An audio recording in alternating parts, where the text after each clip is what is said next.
है यार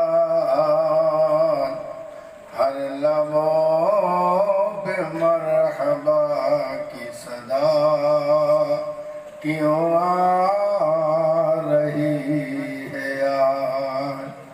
रहमत कसम खुदा की लुटी चली आ रही है यार। पढ़ लो दुरूद मोमिनो फिर क्या कमी है याद अल्लाह। প্রত্যেকে একটাই চাহিদা কি আল্লাহ তোমার নৈকট্য হাসিল করতে চাই, তোমার রাজামন্দি পেতে চাই, তোমার সন্তুষ্টি পেতে চাই। যে যত দাবি করেছে তাকে তত বড় পরীক্ষা দিতে হয়েছে। যে যত বড় দাবিদার। এক পীর ও মুর্শিদ রাস্তা দিয়ে হেঁটে যাচ্ছেন, ওনাকে একটা লোক বলছে, হুজুর আপনাকে আমি খুব ভালোবাসি, একটু দাঁড়ান, একটু কথা বলি। হুজুর একটু দাঁড়ান। উনি ওখানে ঢিল ছিল, ঢিল তুলে লাগলেন ছুটতে। ওই দুইটা ঢিল খাওয়ার পরে পাগল বলে ছুটে পালাচ্ছে।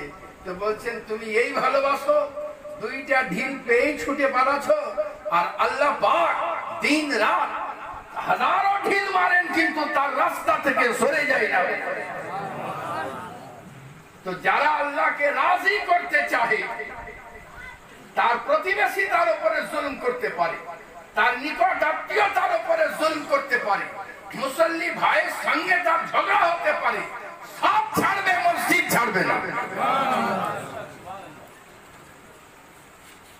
আল্লাহকে যদি রাজি করতে চায়, আল্লাহ রাজামন্দি পেতে চায়, তো কোরআন বলতে আছে কাফ यानी प्यारा मुस्तफार कुर्बत इख्तियार करे जाओ। ये कुरान रज़ाए इलाही चाय रे यानी रज़ाए इलाही। कुरान बोलते आछे यदि আল্লাহর সন্তুষ্টি পেতে চাও, আল্লাহর রাজামন্দি পেতে চাও, তো প্যারা মুস্তাফার রাজি করার জন্য তৈরি হয়ে যাও। প্যারা মুস্তাফার সুন্নতের উপরে আমল করার জন্য তৈরি হয়ে যাও। এটাই তো হয়েছে। হযরত ইমাম ইসমাঈল জবিউল্লাহ আপনি সুবহানাল্লাহ বিহামদিহি আপনি শহীদ হতে আছে, আপনাকে সুবহানাল্লাহ নিয়ে যাওয়া হতে আছে কুরবানির জন্য। ওদিকে সুবহানাল্লাহ ইসমাঈল জবিউল্লাহ আওয়াজ দিতে আছেন হুসাইন মাইনে প্যারে মুস্তাফা সাহিবে কুরআন को बचा लिया।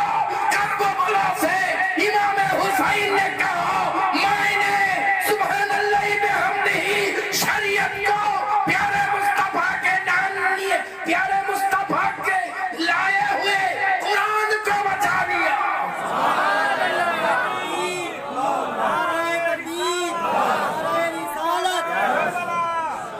सुबहानल्लाह इमाम हुसैन के बारे होते आज हुसैन কারবালার সরজমিনে ইয়াজিদ শরীয়তের ধাজিয়া উড়িয়ে দিয়েছে, বড় খাই করে দিয়েছে।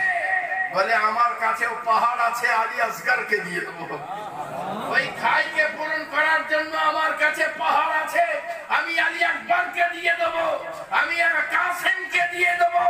আমার কাছে ব্যবস্থা আছে, যদি কিছু না হয় আমি ইমামে হুসাইন বিরিত হয়ে শরীয়তকে পার করে নেব।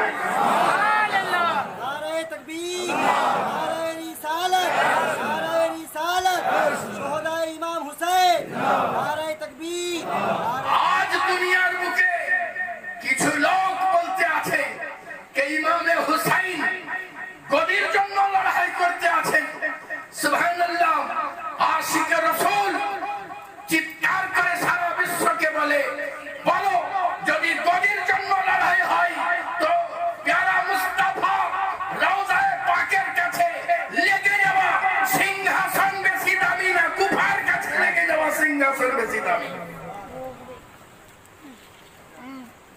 যদি প্যারা ইমামে হুসাইন যদি সরদারির জন্য যুদ্ধ করতে যান তো সুবহানাল্লাহ আল্লাহ আলী নবীর নবাসাকে তো আল্লাহ পাক সরদার করেই পাঠিয়ে দিয়েছেন। যে জান্নাতের খোদ সরদার, সে আর অন্য কোথায় সরদারি কি করে? এ আমার প্যারা সুবহানাল্লাহি বিহামদিহি আল্লাহু গানি ইমামে হাসান ইমামে হুসাইনকে আল্লাহ পাক এমন সুন্দর মর্যাদা আতা করেছেন, বুলন্দ বালা মর্যাদা আতা করেছেন। সুবহানাল্লাহ করবেন না বা কেন? তার নানা জান্নাতের সরদার, তার মা জান্নাতের সরদার, তার বাপ জান্নাতের সরদার। হাসান জান্নাত হযরতে ইমামে হাসান জান্নাতের সরদার, ইমামে হুসাইন জান্নাতের সরদার। হযরতে রাসূল পাক সাহিবে লাউলাকে প্যারা নবাসা ইমামে হুসাইন সুবহানাল্লাহ সারা বিশ্বকে একটা জিনিস দিলেন মিজান, যে কারবালার সরজমিনে দুই ধরনের মুসলমান দেখতে পাওয়া যাচ্ছে। মুসলমান আছে না নাই? মুসলমান আছে কিন্তু ইসলাম নাই। ইমামে হুসাইনের দিকে মুসলমানও আছে, ইসলামও আছে। বলছিলাম মডেলের সরজমিনে কালমা শরীফ দাঁড়ি, তো দাঁড়ির দু পাল্লাও থাকে। একটা পাল্লা হলো ইসলাম আর একটা পাল্লা হলো মুসলমান। আপনি নিজেকে মাপুন যে আপনি মুসলমান কতটা আর ইসলাম আপনার কাছে আছে কতটা। ইয়াজিদের দল মুসলমান ছিল কিন্তু ইসলাম ছিল না। ধোঁকাবাজি ওদের ভিতরে, চুগলি ওদের ভেতরে, খারাপি ওদের ভেতরে,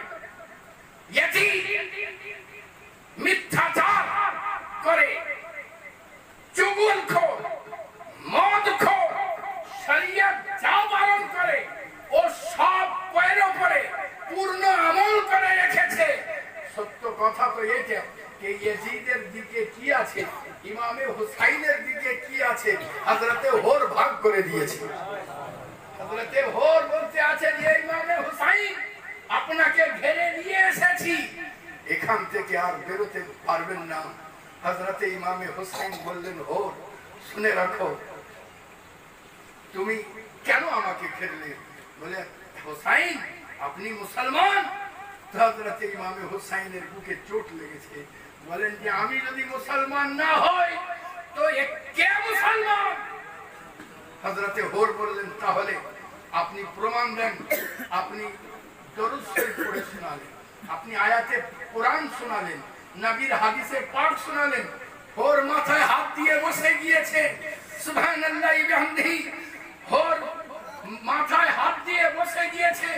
এদিকে মারওয়ান বলতে আছে, হো তুমি পহলওয়ান, তুমি মধ্যখানে কেন বসে আছো? বলে, আমি দেখতে আছি একদিকে গজব রয়েছে, অন্যদিকে রহমতি রহমত রয়েছে। একদিকে জাহান্নামের আগুন উল্কা মারতে আছে, অন্যদিকে জান্নাত হাতছানি দিয়ে ডাকতে আছে। কোন দিকে যাই? বলে, তুমি কি করে দেখলে? বলে, ইমামে হুসাইনের নামকে দেখলাম তো তার নামের প্রথম অক্ষর সিন, yani যদি সালামতি আছে তো হুসাইনের সাথেই আছে। যদি সালামতি আছে তো ইমামে হুসাইনের সাথেই আছে। এই জন্য আমি খামোশ বেঁধে গেছি। বলে, বুঝলাম তা তো হলো, কিন্তু মারওয়ান বলে, হো শুনে রাখো, পাহালপান যদি আছে, বাহাদুরি যদি আছে, সালামতি যদি আছে তো আমাদের দিকে আছে। হযরতে হোর বলতে আছেন, শুনে রাখো, সুবহানাল্লাহি বিহামদিহি হে যার প্রথম অক্ষর হাসমত, yani সৌভাগ্যবান তিনি যিনি ওদিকে আছেন। তো হাসমত উনি, সালামতি ওনার কাছে। ওনার কাছে যদি যাই তো চুগলি করা লাগবে না, ফেরেব করা লাগবে না, ইয়াদে ইলাহিতে মশগুল হয়ে যাবে। তাহলে হুসাইনি যারা হবে ইয়াদে ইলাহিতে মশগুল থাকবে। জোরে পড়েন সুবহানাল্লাহ। ইয়ানি নামাজি হবে, সারাবি হবে না, রোজাদার হবে, মদখোর হবে না। সুবহানাল্লাহ। হযরতে ইমামে হুসাইনের হে yani হাসমত, সিন yani সালামতি, ইয়া यानी यादे इलाही, नू यानी निजातर जन्नो सुनिश्चित। सुबहानाल्लाह। রাদিয়াল্লাহু তাআলা আনহু রাতের মধ্যে হযরতে ইমামে হুসাইনের কাছে এসে বলতে আছেন, হুসাইন আমাকে কবুল করলেন। হযরতে ইমামে হুসাইন বলেন, হো তোমাকে আজাদি দিলাম, বাড়ি চলে যাও, আমার জন্য যুদ্ধ করা লাগবে না। আমি হুসাইন ওয়াদা করতে আছি, যতক্ষণ না পর্যন্ত তোমাকে জান্নাতে না নিয়ে যাব, আমি হুসাইন জান্নাতে যাব না। সুবহানাল্লাহ বিহামদিহি। এ আমার প্যারা রাসূল পাক সাহিবে লাউলাকে ঘরানার শানকে আল্লাহ পাক উচ্চ করে দিয়েছেন। আজ দুনিয়ার বুকে কিছু লোক আছে যারা হযরত আলীকে এত ভালোবাসে। আল্লাহর নবী বলেন, আলী শুনে রাখো, দুনিয়ার বুকে কিছু লোক থাকবে তোমার যতটা ইজ্জত নয় তার চাইতেও তোমাকে বেশি ইজ্জত দিবে, ওরা গুমরাহ হবে। কিছু লোক দুনিয়ার বুকে থাকবে যারা তোমার যে সম্মান তার চাইতেও তোমাকে খাটো করবে, ওরা গুমরাহ হবে। আর তোমার যে ইজ্জত, যারা তোমার যে সম্মান, সে সম্মান তোমাকে দিবে, তারা সালামতি থাকবে। জোরে পড়েন সুবহানাল্লাহ। আমরা সুন্নি এই হযরত আলীকে মানি যে নবী আমার বলেছেন, মান কুনতা মাওলা ফাআলিকুন মাওলা। জোরে পড়তে হবে সুবহানাল্লাহ। আল্লাহ গানি হযরতে রাসূল পাক সাহিবে লাউলাকে এক প্যারা নবী মুস্তাফা সাহিবে লাউলাকে শান ও মর্যাদাকে আল্লাহ পাক কত বুলন্দ বালা করেছেন। আজ দুনিয়ার বুকে কিছু লোক আছে যে আবু বকর সিদ্দিককে পহেলা খলিফা মনে করে, আবু বকর সিদ্দিককে পহেলা খলিফা মানতে চায় না। তারা বলে যে আলী পহেলা খলিফা। আমার কথা বুঝতে পারছেন কিনা? পহেলা খলিফা আলীকে মনে করে, হযরতে উমরে ফারুককে মানতে চাই না, আবু বকর সিদ্দিককে মানতে চাই না। কিন্তু সুবহানাল্লাহ, নেক সাহাবা এমন সাহাবা কে আপনার জিন্দেগিকে পাল্টে দেয়। জোরে পড়তে হবে সুবহানাল্লাহ। নেক সাহাবা সুবহানাল্লাহ। কুকুর যদি নেক সাহাবাতে আসে, কোরআনে তার জিকির চলে আসে। পিঁপড়া যদি নেক সাহাবাতে আসে, তো সূরা নামলে সুবহানাল্লাহ তার জিকির চলে আসে। সুবহানাল্লাহ বিহামদিহি। যদি পিঁপড়ার জিকির কোরআনে চলে আসে, কুকুরের জিকির নেক সাহাবাতে আসলে কোরআনে তার জিকির হয়ে যায়। সুবহানাল্লাহ বিহামদিহি। যদি হুসাইনের হয়ে যায়, তো এই দুনিয়াতেও তার জিকির থাকবে, ও দুনিয়াতেও তার জিকির। আরে তাকবীর, আল্লাহু আকবার, আরে তাকবীর, আল্লাহু আকবার। তো কোরআনকে জিজ্ঞাসা করুন, এই কোরআন গোপন ভাবে কি কোনো ফয়সালা করনি যে পহেলা খলিফা আলী না আবু বকর? তো কোরআন বলতে হবে, কোরআন বলতে আছে যদি হয় তো আল্লাহর ওলিদের মাজারে গিয়ে উপস্থিত হয়ে যাও,